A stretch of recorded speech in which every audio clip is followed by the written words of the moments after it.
작년 올해 기후 위기와 관련해서 우리가 가장 크게 체감하는 변화가 아마 이 물일 것 같아요.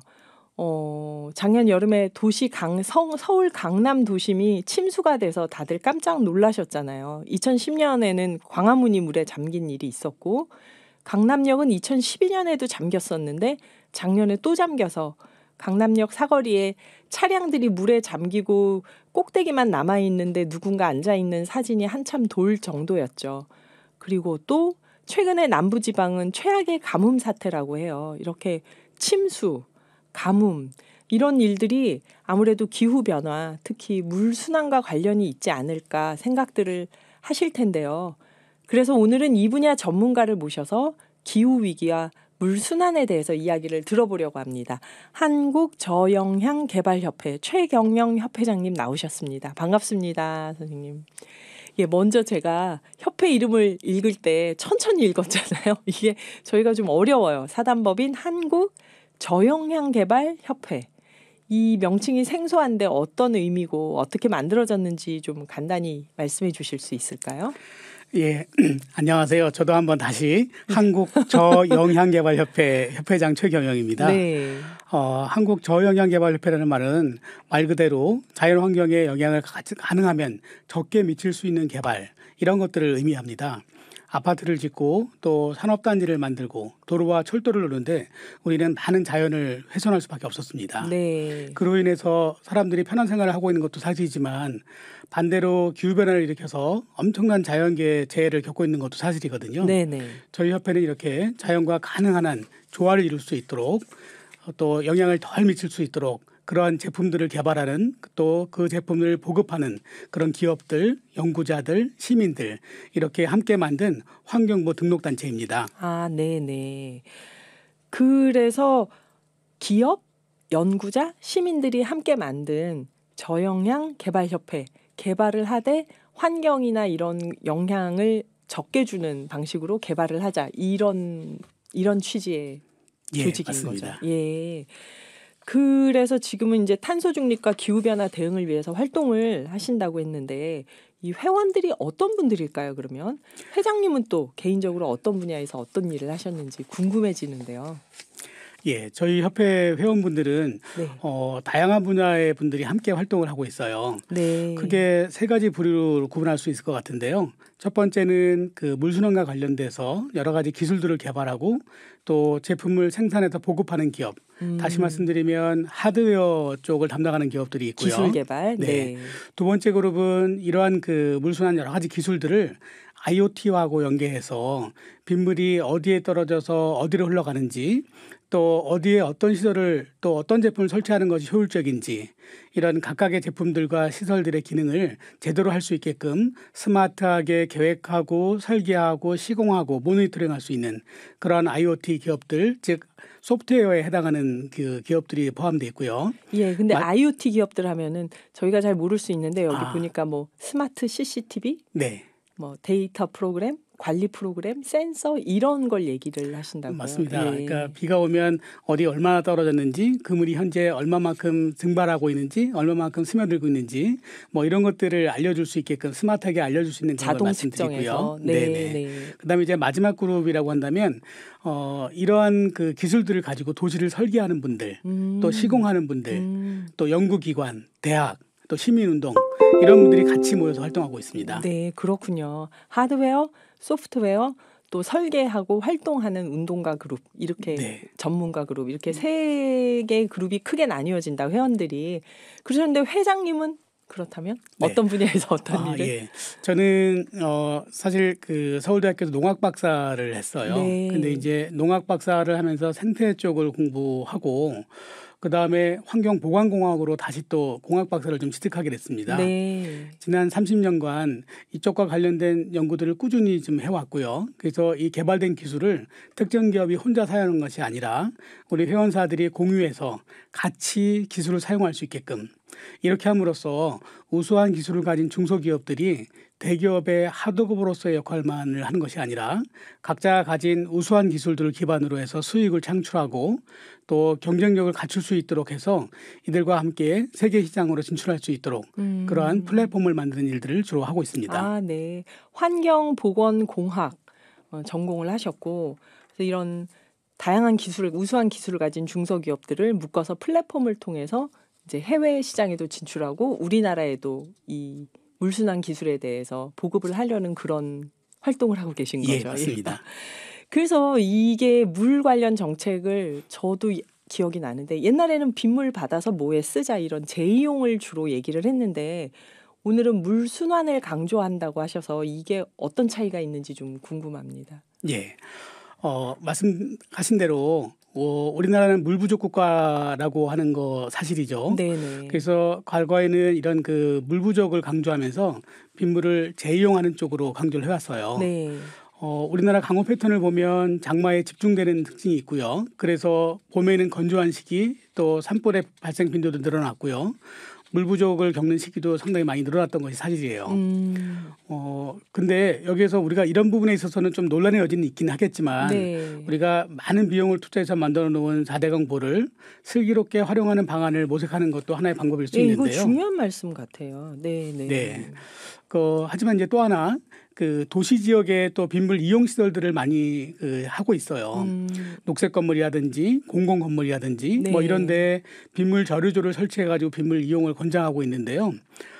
시설을 설치할 때까지는 여러 가지 인센티브 또 보조금이 있기 때문에 설치하는 것까지는 열심히 하고 있거든요. 아, 근데 네. 문제는 대부분의 시설들이 설치를 해놓고 가동이 안 되고 있는 게 사실이에요. 그럼 빗물을 모아놓고 쓰고 있지 않다는 뜻인가요? 예, 왜냐하면 그 빗물을 가둬놨다가 쓰려면 또 네. 정화 처리도 해야 되고 여러 가지를 하다 보니까 오히려 수돗물보다 더 비싸지는 거예요.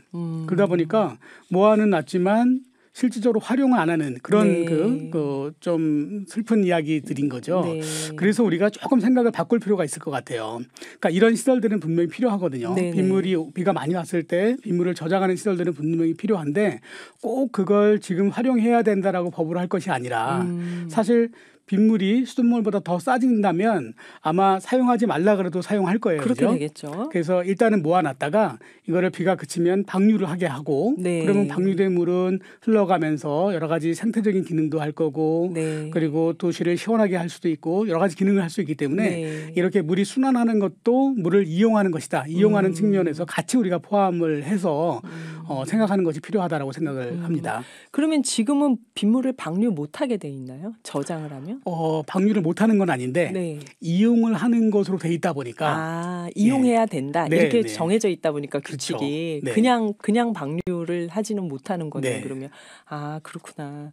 그럼 이렇게 물 순환을 말씀하신 대로 할 수 있도록 만들어 놓으면은 작년 같은 도시 침수 사태에 이게 도움이 되겠죠? 어떻게 될까요?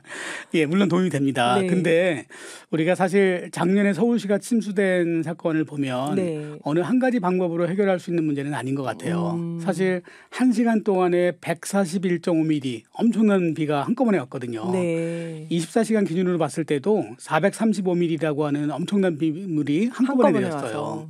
근데 도심 지역의 경우는 90% 이상이 물을 흡수할 수 없는 땅으로 스며들지 못하는 불투수 면적으로 포장이 돼 있거든요. 뭐 아스팔트, 시멘트 이런 게 다 아스팔트나 콘크리트. 예. 그래서 빗물을 땅으로 흡수시키는 그런 기능이 거의 상실된 상태라고 보면 되겠고요. 예. 그래서 내린 빗물은 일시에 하수구로 쏠릴 수밖에 없었어요. 근데 하수구가 이렇게 한꺼번에 쏠리는 물을 감당할 수는 없거든요. 네네. 사실 서울시가 충분히 이걸 늘리게 하려고 20년 빈도 위에 비가 많이 왔을 때를 대비해서 하수구를 늘리기는 하는데 네. 이게 아시다시피 이제는 20년 빈도가 아니라 100년, 500년 이런 비도 언제 내릴지 모르거든요. 맞아요. 따라서 이 배수구만을 늘리는 것으로는 충분하지가 않다고 생각이 돼요. 그래서 가능한 한 빗물이 땅에 잘 스며들 수 있고 그 빗물을 순환할 수 있게끔 하는 것이 무엇보다 필요할 거라고 생각이 합니다. 그러면은 지금 말씀 듣다 보니까 불투수 면적인 곳을 만약에 물을 흡수할 수 있는 다른 재질로 포장을 한다면 거기도 투수 면적이 될 수 있는 건가 하는 생각이 드는데요. 네. 이렇게 물순환을 촉진하기 위한 구체적인 방법 생각하신 것들이 있다면 좀 말씀해 주시겠어요? 네. 자연 상태에서는 빗물이 땅으로 충분히 스며들 수 있거든요. 네. 그리고 스며든 거 이상으로 이제 그 꽉 차버리면 그 다음에 이제 물이 증발을 하겠죠. 네. 하지만 이 불투수면은 전혀 그런 기능을 못하기 때문에 가능하다 그러면 이 불투수면을 투수면으로 바꿔주고 그리고 투수면 밑에는 잡석층이라든지 즉 그 투수된 빗물을 저장할 수 있는 공간들이 필요합니다. 네. 이렇게 빗물이 저장되면 이 빗물은 천천히 지하로 충전될 거고요. 또 그 전에는 그 증발하면서 네. 도시를 시원하게 하는 그런 역할들도 수행할 수 있을 겁니다. 그야말로 물 순환이네요. 그렇게 되면. 네. 우리가 그 서울시의 불투수 면적률을 네. 환경부가 2013년에 조사를 해봤었어요. 네. 그때 조사해본 바로는 서울시 전체 면적의 55%가 불투수 면적이었어요. 근데 이제 환경부가 이런 물로 인한 침수가 자꾸 그 반복되다 보니까 네. 도시 지역에는 25% 불투수 면적이 25% 요때 정도로 우리가 막겠다. 그래서 그때 물수지를 확보하겠다라고 했는데요. 네. 서울시 면적이 총 605제곱킬로미터예요. 605제곱킬로미터요. 예. 근데 아까 말씀드렸듯이 2012년 그 당시에 55% 정도가 불투수 면적이었으니까 네. 결국은 333.7제곱미터 정도가 불투수 면적인 거죠. 예, 2012년도에는 55%가 비가 와도 물을 흡수하지 못하는 네. 면적이었다. 네. 네. 그래서 환경부의 목표대로 불투수 면적을 25%로 제한한다고 하면 네. 그러면 그중에서 181.5제곱킬로미터는 투수 포장으로 변환이 된다는 것을 의미하는 거고요. 예, 30%는 투수 포장으로 해야 된다. 이 네. 얘기죠. 네. 예. 그렇게 하고 그 투수 블럭 밑에 잡석층을 한 20cm 정도 둔다고 하면 이 잡석층이라는 거는 그 전체 부피의 30%가 비어 있거든요. 네. 그렇게 한다 그러면 1제곱미터당 70리터의 빗물을 저장할 수 있게 돼요. 물이 투수 면적으로 내려가서 잡석층에서 네. 고여 있으니까. 네. 네. 그래서 그거를 우리가 지금 말씀드렸듯이 181.5제곱킬로미터에는 그러면 빗물이 얼마만큼 저장할 수 있는가 이걸 따져보니까 네. 1260만 톤의 빗물을 저장할 수 있게 돼요. 네. 근데 가로 100m, 세로 100m 그리고 깊이 10m에 저장될 수 있는 물이 10만 톤이거든요. 네, 10만 톤. 네, 그렇게 되면 결국 우리가 별도의 큰 공사를 하지 않아도 서울시 전체에 이러한 저수지 126개가 만들어지는 거죠. 네. 2017년 내에 우리가 신월동에 큰 재해가 발생을 해서 거기에 대심도라는 거를 만들었어요. 대심도가 뭘까요? 네, 그러니까 그 도시의 그 아주 밑쪽에 네. 아주 큰 터널을 만들어서 예. 빗물을 저장할 수 있게끔 만들어 놓은 거예요. 아, 네. 그때 대심도를 만들었을 때 여기에 들어가는 비용을 대비해 가지고 우리가 아까 말씀드렸던 126개의 저수지가 그러면 대심도로 따졌을 때 얼마만큼의 돈이 들어가느냐 이렇게 따져봤더니요. 5조 4,700억이 들어요. 그런 대심도를 우리가 만든다고 하면. 예. 하지만 대심도라고 하는 건 도시가 침수될 위기에 있을 때 물을 받는 거거든요. 네. 근데 이때 들어온 물은 하수구를 통해서 들어온 물이다 보니까 지저분한 물이에요. 네, 더럽겠죠. 네. 그리고 또 비가 그치면 바로 펌핑해서 버려야 돼요. 네, 안 네. 그러면 그다음 비가 올 때 할 수 없겠죠. 네. 그래서 이 물은 우리가 이용할 수도 없고 또 환경에 문제가 될 수 있는 물인데 네, 오수를 내보내는 거니까. 그렇죠. 네. 그런데 우리가 투수 블럭 밑에 있는 그 공간은 빗물이 저장돼서 위치 에너지를 갖고 있기 때문에 땅으로 스며들 수도 있을 거고요. 또 증발하면서 아까 말씀드린 대로 도시를 시원하게도 만들 수 있는. 네. 또 그다음 비가 오면 언제든지 그 2, 3mm면 또 스며들 거니까 또 그 공간을 제공하겠죠. 네. 그래서 이렇게 하는 것이 많은 부분에 있어서는 예산도 절감할 수 있고 또 실제 환경에 영향을 덜 미칠 수 있는 그런 개발이 아닌가 생각을 합니다. 저영향 개발. 네. 그러니까 5조 4,700억이 드는 대심도를 만든다고 했을 때 그 정도 비용이 드는 것보다 훨씬 적게 든다는 거죠. 이렇게 네. 투수 면적을 만들고 자갈층을 깔면. 네. 네. 그러면 불투수 면적이 줄어들어야 된다고 이렇게 강조하셨는데 서울시를 100%다 불투수 면적으로 확 바꿔버리면 안 되나요? 그거? 그 사실 좀 그랬으면 좋겠는데요. 예. 다 바꿀 수 있으면 좋겠지만 예. 여기에 이제 큰 차가 다 고속으로 다니는 그런 차도도 있을 수 있고요. 또 집안이 연약한 경우도 있어요. 또는 이게 그 주변 건물이 방수가 제대로 안 된 경우에 빗물이 네. 땅으로 많이 스며들면 또 이런 문제도 있을 수 있겠죠. 집안이 그러면 또 예, 약해지는구나. 이렇게 좀 이렇게 주저앉았다는 얘기도 나올 수가 있고요. 그래서 이제 이렇게 그 불투수 면적이 나올 수밖에 없는 지역이 있을 거예요. 그럴 때는 투수 포장 대신에 우리가 우리가 빗물을 침투할 수 있는 그런 화분이라든지 또는 침투 축구, 뭐 빗물 또랑 네. 뭐 이런 것들의 그 불투수면에 떨어진 빗물을 연계시켜서 거기서 이렇게 물이 순환될 수 있게끔 하는 그런 방법을 우리가 그 저영향 개발 기법이라고 네. 우리가 영어로는 LID라고 얘기하는데 그런 여러 가지 다양한 기술들이 역시 개발되어 있기 때문에 그런 예. 것들을 같이 활용하는 것이 필요합니다. 아, 그러니까 불투수 면적이라고 해서 다 좋은 게 아니고 도시에서 살면 반드시 튼튼하게 투수 면적으로 해야 되는 반드시 튼튼하게 불투수 면적으로 해야 되는 곳이 있다는 그렇죠. 거죠. 어쩔 수 없이. 집안을 튼튼하게 하려면. 네. 그런데 거기도 빗물 화분, 침투 축구, 빗물 도랑 이런 걸 활용해서 물이 순환될 수 있도록 도우면 된다. 네. 그러면 이렇게 물 부족이나 물 순환에 대비한 정책이나 대비책을 지자체들에서 어떻게, 특히 서울시에서는 어떻게 하고 있는지 네. 말씀해 주시겠어요? 사실 우리 서울시가 지금까지는 그 선진국이라고 얘기하면 독일이라든지 미국이라든지 일본을 생각했는데요. 네. 이 부분에 있어서는 우리 서울시가 가장 앞선 조례를 만들고 이렇게 와우. 시행을 하고 있어요. 그렇군요. 네. 네, 다만 이제 실질적으로 제도를 많이 앞서가긴 했는데 아직까지는 그 현장의 목소리 또 현장의 효과들 이런 것들이 조금 충분히 반영되지 못했어요.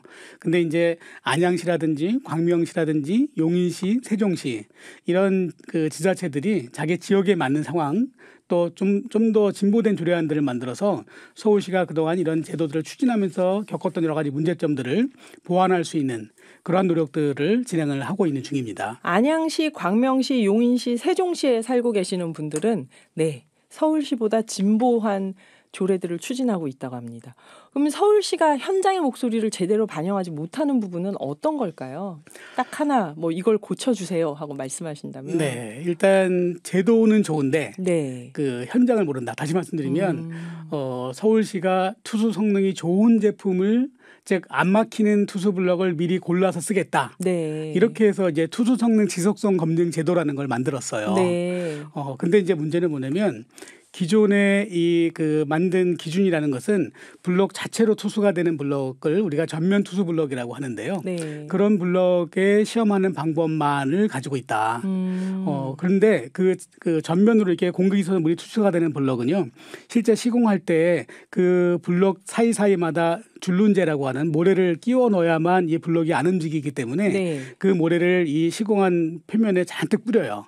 그리고 빗질을 하고 또 그 진동을 가해서 사이사이에 모래가 잘 충전되게 하는데 그 사이에 이 모래가 틈만 들어가는 게 아니라 블록이 갖고 있는 공격 자체도 메꿔버리거든요. 이러다 보니까 투수 성능이 우수합니다라고 자격을 인증을 줬는데 네. 실제 그 제품을 깔아도 시간이 얼마 안 돼서 막힌다는 네, 거죠. 네, 네. 예, 그런 문제점들이 있어서 우리가 사실은 빗물이라고 하는 건 블록 자체로 블록 전면을 통해서 투수되는 것도 있지만 블록의 틈 사이로 투수될 수 있는 것도 많이 있고 네. 또 그 외에 여러 가지 방법의 그 기법들이 있을 거예요. 네, 네. 근데 이제 서울시가 그런 기준을 앞서서 만든 건 좋은데 네. 그러다 보니까 오히려 다른 방식의 투수 블록이 개발되고 사용되는 것들에 대해서는 오히려 더 좀 나쁜 영향을 미치지 않았나. 기술 발전의 속도를 못 따라가는 건가요? 그러면? 다양한 기술 발전을 반영을 못 하고 있는. 예, 맞습니다. 예.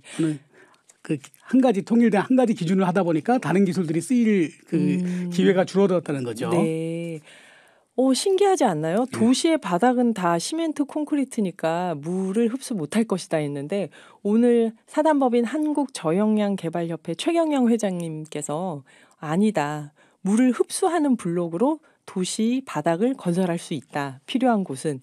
그래서 우리가 이 물 순환 정책을 통해서 침수나 홍수나 이런 것들을 대비할 수 있다. 가뭄까지도 이런 말씀을 해주셨는데요. 제가 맞게 정리했는지 모르겠습니다. 네, 아주 잘 정리하셨고요. 제가 서울시 말고도 네. 우리 환경부가 사실은 물과 관련된 모든 정책, 그러니까 수질, 네. 수량 이런 통합적인 거를 환경부가 하겠다고 해서 정책을 가지고 왔어요. 네. 그래서 이제 환경부가 여러 가지 그 제도들을 하고 있는데 그 중에 생태 면적률이라고 하는 제도가 있어요. 그걸 제가 잠깐 좀 소개하고 싶거든요. 예, 이거 말씀을 마저 듣고 저희가 그러면 뒷얘기를 줄이겠습니다. 네, 마저 네, 말씀을 네. 주세요. 이게 뭐냐면 생태 면적이라는 건 네. 전체 면적 중에서 네. 생태적인 기능, 여기 식물이 자랄 수도 있고 물이 순환될 수도 있고 그런 기능을 수행하는 면적을 생태 면적이라고 해요. 네, 네. 그러니까 자연 녹지, 자연의 수공간 이런 경우는 100%. 그렇죠. 그런데 맞아요. 아까 이제 포장을 할 수밖에 없다고 말씀드렸잖아요. 네, 네, 네. 그럼 포장을 하는데 물 순환을 하는 포장. 네. 그런 포장을 한다면 그 물순환 정도가 얼마냐. 1초에 1mm/s 이상 스며들게 한다 그러면 네. 그 포장한 면적의 30%를 녹지로 인정해 주겠다. 아, 그런 식으로. 네, 그런 식으로 어떤 그 기준을 둬서 가능한 한 투수 성능이 좋은 제품들을 쓸 수 있게끔 유도하는 것. 네네. 그것이 이제 환경부의 생태 면적률 제도입니다. 생태 면적률 제도요. 네. 네. 그런 제도까지 있다면 진짜 많은 도시에서 이걸 적극적으로 활용해서 네. 기술 때문에 도시 때문에 물이 막히는 게 아니라 도시가 물이 순환되는 도시가 된다면은 네. 해결책이 될 수 있다는 생각이 네. 드네요. 아유, 너무 감사합니다. 오늘 산안법인 한국저역량개발협회 최경영 회장님이셨습니다. 감사합니다. 감사합니다. 네.